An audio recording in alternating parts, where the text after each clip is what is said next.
പ്രഥമ കേരള ലിറ്ററേച്ചർ ഫെസ്റ്റിന് ഇന്നു മുതൽ കോഴിക്കോട് തുടക്കമാകും. 7 വരെ നീളുന്ന ഫെസ്റ്റിൽ തസ്ലിമ നസ്രീൻ, അശോക് വാജ്പേയി തുടങ്ങിയവർ പങ്കെടുക്കുന്നുണ്ട്. രാജ്യത്ത് എഴുത്തുകാർ നേരിടുന്ന ഭീഷണിയും അസഹിഷ്ണുതയും ചർച്ച ചെയ്യുമെന്ന് ഫെസ്റ്റ് ഡയറക്ടർ കെ സച്ചിദാനന്ദൻ റിപ്പോർട്ടറോട് പറഞ്ഞു. കോഴിക്കോട് കടപ്പുറത്താണ് 4 ദിവസം നീളുന്ന കേരളത്തിലെ ആദ്യ ലിറ്ററേച്ചർ ഫെസ്റ്റ് അരങ്ങേറുന്നത്. എഴുത്തോല, വെള്ളിത്തിര, തൂലിക, അക്ഷരം എന്നീ 4 വേദികളിലായാണ് പരിപാടി.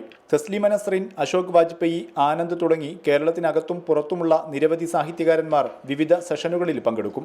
രാജ്യം നേരിടുന്ന അസഹിഷ്ണുതയും എഴുത്തുകാരുടെ ഉത്തരവാദിത്വങ്ങളും ഫെസ്റ്റ് ചർച്ച ചെയ്യുമെന്ന് ഡയറക്ടർ കെ സച്ചിദാനന്ദൻ പറഞ്ഞു. വാസ്തവത്തിൽ ഉദ്ഘാടന ദിവസം തന്നെയുള്ള ഒരു ചർച്ചയുടെ പേര് ദുഷ്കാലങ്ങളിലെ സാഹിത്യം എന്നാണ്.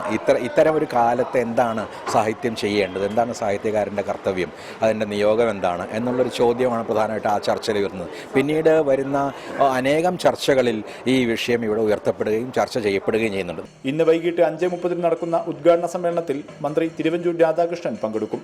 DC ബുക്സിന്റെ നേതൃത്വത്തിൽ സംസ്ഥാന സർക്കാരിന്റെ സഹകരണത്തോടെയാണ് ഫെസ്റ്റ് സംഘടിപ്പിക്കുന്നത്. റിപ്പോർട്ടർ, കോഴിക്കോട്.